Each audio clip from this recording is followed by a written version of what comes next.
तो आज पढ़ना है म्यूचुअल इंडक्शन।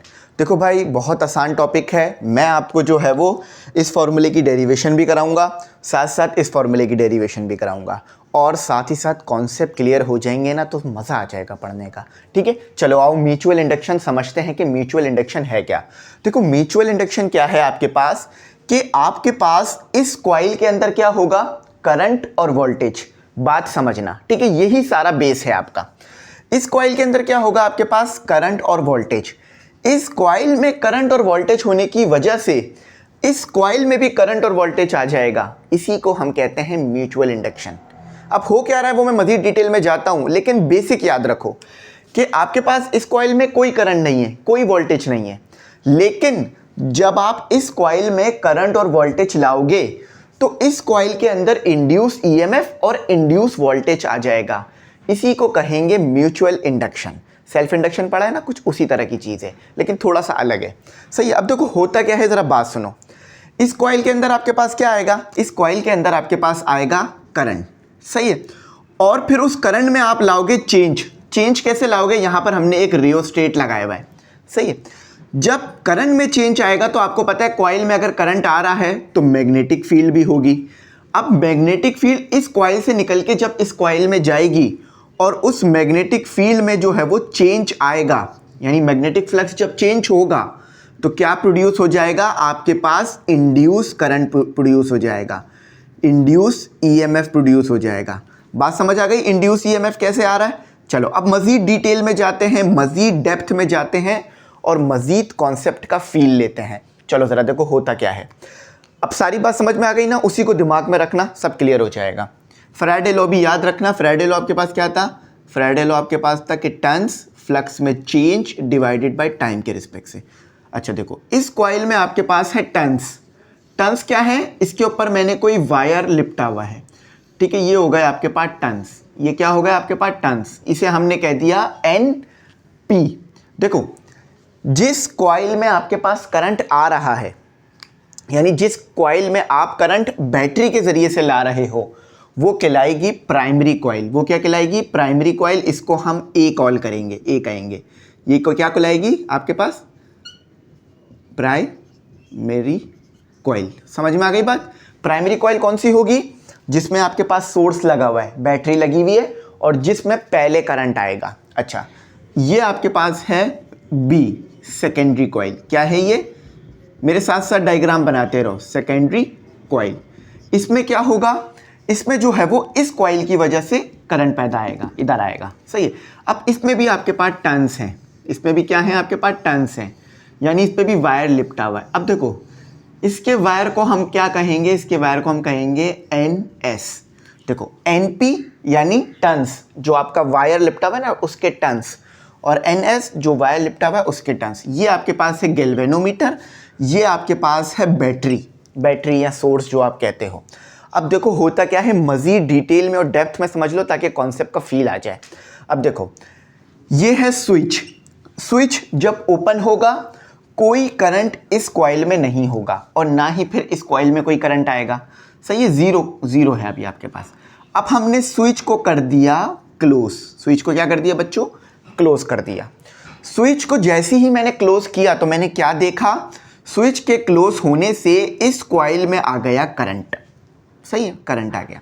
अब एक बात आपको पता है कि जब सिर्फ करंट आ रहा है इस कॉइल में, तो इस कॉइल में इंड्यूस ईएमएफ नहीं होगा। क्यों नहीं होगा, क्योंकि आपने फैराडे लॉ पढ़ा है। फैराडे लॉ कहता है कि अगर आप इंड्यूस ईएमएफ चाहते हो तो जो फ्लक्स है उसमें चेंज आना चाहिए। फ्लक्स क्या है मैं बताता हूँ आपको। ठीक है, देखो मैग्नेटिक लाइंस इसमें से पास हो रही हैं। अभी देखो करंट आ गया इस कॉइल में, इस कॉइल में करंट आने की वजह से क्या हुआ, मैग्नेटिक लाइंस इसमें से पास हो रही हैं। ठीक है, मैग्नेटिक लाइंस इसमें से पास हो रही हैं। ठीक है, इसमें से मैग्नेटिक लाइंस पास हो रही हैं। अब यही मैग्नेटिक लाइंस इसमें जा रही हैं, लेकिन मैग्नेटिक लाइंस में या फ्लक्स में, देखो फ्लक्स कहते हैं ना जब आपके पास मैग्नेटिक लाइंस किसी एरिया में से पास हो रही हो तो उसे हम फ्लक्स कहते हैं ना। तो देखो मैग्नेटिक लाइंस में कोई चेंज नहीं आ रहा है। मैग्नेटिक लाइंस में क्या हो रहा है, कोई चेंज नहीं आ रहा, जस्ट करंट पास हो रहा है और मैग्नेटिक फील्ड आ गई आपके पास, उसमें कोई चेंज नहीं है। तो इसमें कोई ईएमएफ पैदा नहीं होगा। क्यों पैदा नहीं होगा? क्योंकि जब तक चेंज नहीं आएगा मैग्नेटिक फील्ड में, यानी मैग्नेटिक फील्ड कम ज़्यादा नहीं होगी, फ्लक्स जो है वो कम ज़्यादा नहीं होगा जब तक, तब तक करंट पैदा नहीं होगा। सही, तब तक इंड्यूस ईएमएफ इधर नहीं आएगा। अच्छा, अब मैंने क्या किया, मैंने एक रियोस्टेट लगा दिया। आपको पता है ना V is equal to I R, अगर रेजिस्टेंस चेंज होगी तो करंट भी चेंज होगी। तो मैंने क्या किया, एक रियोस्टेट लगा दिया। ये जो सिंबल नज़र आ रहा है ये रियोस्टेट का सिंबल है। तो रियोस्टेट में क्या हुआ, चेंज आना, आपकी रेजिस्टेंस में चेंज आना शुरू हो गया।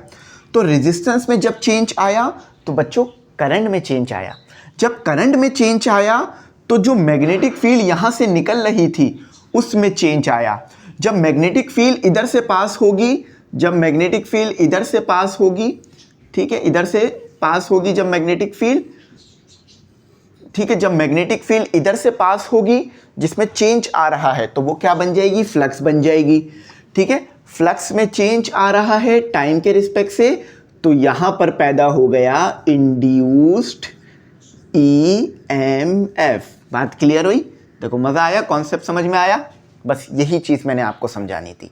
इंड्यूस ईएमएफ क्या है, आपको बात समझ आ गई। अब मैं थोड़ा समराइज कर देता हूं ताकि जिन बच्चों के कॉन्सेप्ट थोड़े से भी नहीं क्लियर हुए ना वो भी क्लियर हो जाए। देखो भाई, मेरे पास ये सर्किट था, इसको मैंने प्राइमरी कॉइल कहा, इसको मैंने सेकेंडरी कॉइल कहा।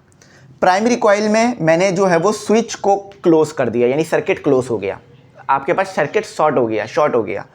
जब स्विच जो है वो क्लोज हुआ, सर्किट जो है वो आपके पास शॉर्ट सर्किट हो गया। अब सर्किट में करंट आ गया। जब तक इसमें करंट था तो मैग्नेटिक फील्ड तो आ गई थी और मैग्नेटिक फील्ड इधर से भी पास हो रही थी, मगर इस कॉइल में कोई भी ईएमएफ नहीं था। क्यों? क्योंकि मैग्नेटिक फील्ड में चेंज आना चाहिए। मैंने क्या किया, मैंने एक रियोस्टेट लगा दिया। रियोस्टेट लगाने से मैग्नेटिक फील्ड में चेंज आना शुरू हो गया, मैग्नेटिक फील्ड कम ज़्यादा होना शुरू हो गई। जब करंट चेंज होना शुरू हुआ तो मैग्नेटिक फील्ड कम ज़्यादा होना शुरू हो गई। देखो करंट कम हो रहा है, ज़्यादा हो रहा है, मैग्नेटिक फील्ड भी कम ज़्यादा हो रही है। अच्छा, मैग्नेटिक फील्ड कम ज़्यादा होना शुरू हो गई। जब मैग्नेटिक फील्ड कम ज़्यादा हो रही थी, इसमें से पास होना शुरू हुई, तो इसमें क्या हुआ, इसमें इंड्यूस ईएमएफ, इस कॉइल में इंड्यूस ईएमएफ आने लग गया।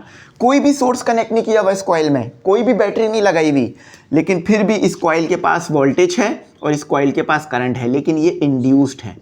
इंड्यूस्ड का मतलब मैग्नेटिक फील्ड की वजह से आ रहा है। तो इसी को कहते हैं म्यूचुअल इंडक्शन, और इसी चीज़ को मज़ीद डेप्थ में पढ़ोगे आप अभी ट्रांसफार्मर में। सही है। अच्छा चलो, अब मज़ीद इसकी डेरिवेशन को कर लेते हैं और इसकी डेरिवेशन को ज़रा देख लेते हैं, समझ लेते हैं। अच्छा, जो प्राइमरी कॉइल में करंट आया उसको हम कहेंगे P, क्योंकि प्राइमरी कॉइल का करंट है ना। ठीक। अच्छा, the relation between current and flux is, अब यहाँ पे तो कुछ छोटी सी हमें वर्डिंग लिखनी पड़ेगी, ये मैं आपको बता दूंगा। ये जो मैंने अभी समझाया यही इंग्लिश में लिखा हुआ है।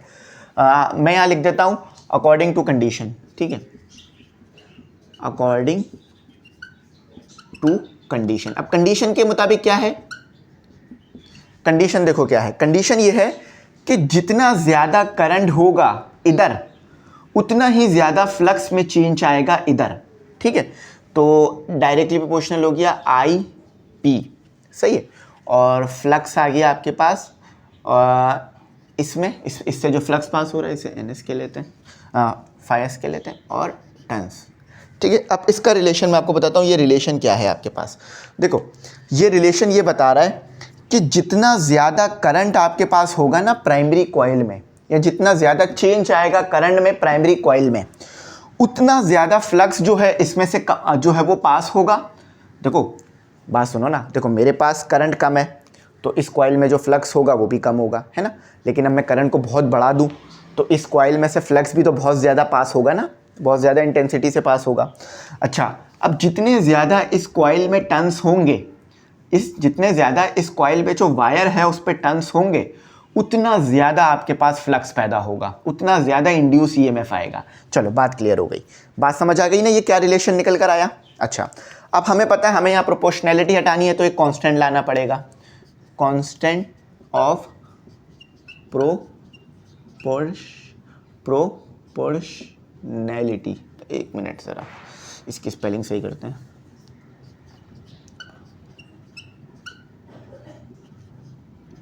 ठीक है, कांस्टेंट ऑफ प्रोपोर्शनैलिटी। अरे स्पेलिंग हमारे से मिस्टेक हो रही है,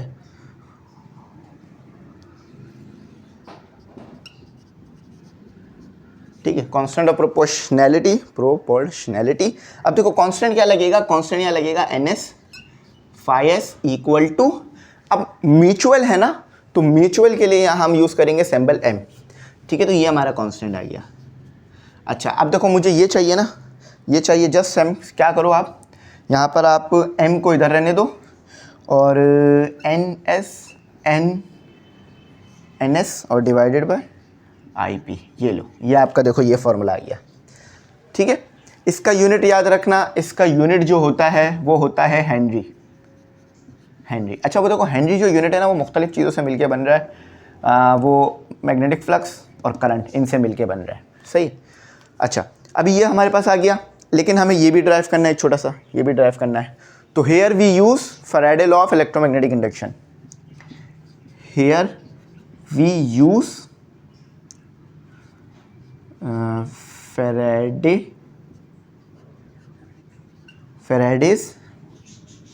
Faraday's law of electromagnetic induction।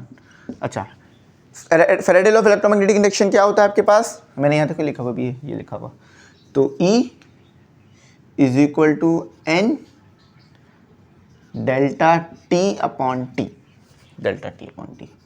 सही। अच्छा, अब ज़रा यहाँ पर देखो, हमारे पास इंड्यूस EMF किस में पैदा हो रहा है, सेकेंडरी कॉइल में ना, तो इस लॉ को ज़रा हम ट्रांसफॉर्म कर लेते हैं अपने मुताबिक, अपने दूसरे कॉइल के मुताबिक। तो ये जो आपके पास ईटा आ रहा है, ये ES हो जाएगा, क्योंकि सेकेंडरी कॉइल में हमारे पास EMF आ रहा है। सही।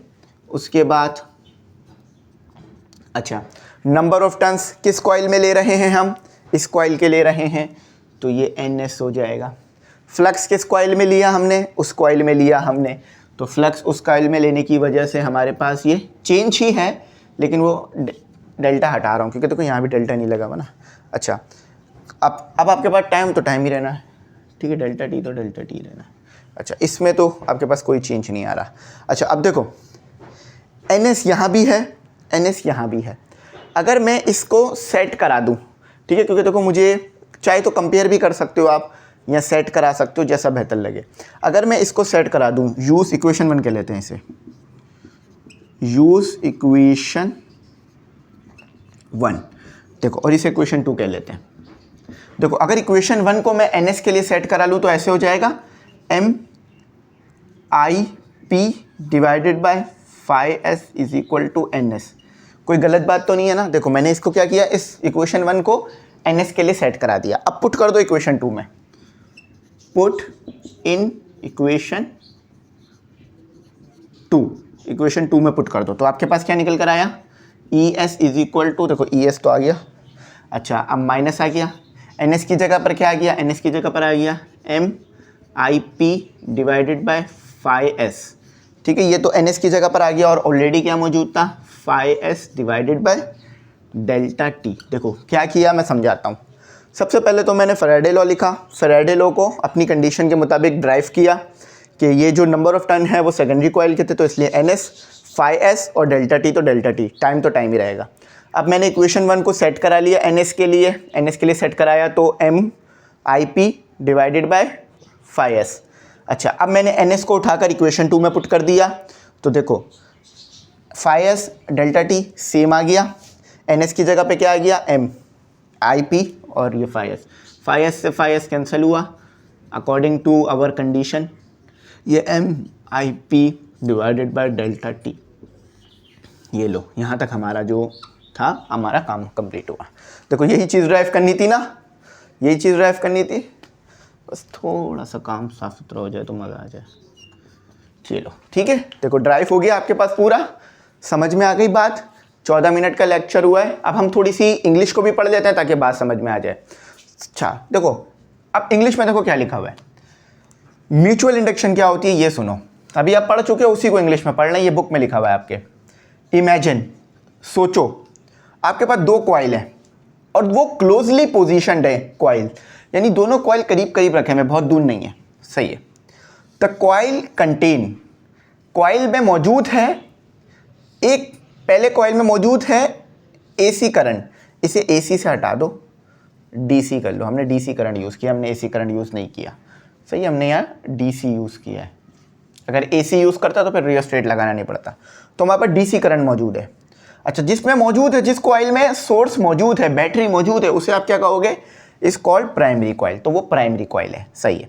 और जिसमें सोर्स नहीं है उसे बोलोगे other coil is secondary coil. दूसरी कॉइल हमारे पास ये सेकेंडरी कॉइल है, सही। अच्छा, अब फिनोमिना देखो, अब फिनोमिना जिसमें वेयर आर चेंजिंग करंट, जिसमें अगर करंट में चेंज आए पहले कॉइल में in one coil, induce and और ईएमएफ इंड्यूस हो जाए दूसरे कॉइल में, इलेक्ट्रोमोटिव फोर्स इंड्यूस हो जाए, ईएमएफ इंड्यूस हो जाए इस अनदर कॉइल, दूसरे कॉइल में, तो इस प्रोसेस को हम बोलते हैं म्यूचुअल इंडक्शन। और इसमें जो यूनिट होता है वो हेनरी होता है। पूरी बात समझ में आई? आपने करंट को चेंज किया पहले वाले कॉइल में, ईएमएफ इंड्यूस हुआ दूसरे वाले कॉइल में, इसी को हम कहते हैं म्यूचुअल इंडक्शन। ठीक है भाइयों और बहनों, अब कोई ऐसी बात तो नहीं है जो बुरी लगी हो या समझ ना आई हो, ऐसी कोई बात नहीं है।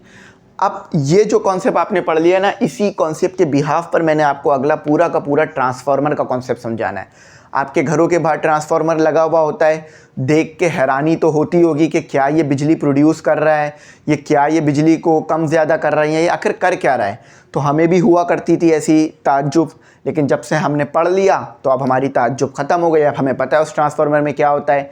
इंशाल्लाह अगली वीडियो में आपको भी पता चल जाएगा। अगली वीडियो मिस नहीं करना, वरना जो है बड़ा नुकसान होगा। ठीक है, चलो उसको शुरू करते हैं, यहाँ तक रखते हैं। Thanks for watching. अल्लाह हाफिज़। कीमती दुआओं में ज़रूर याद रखना।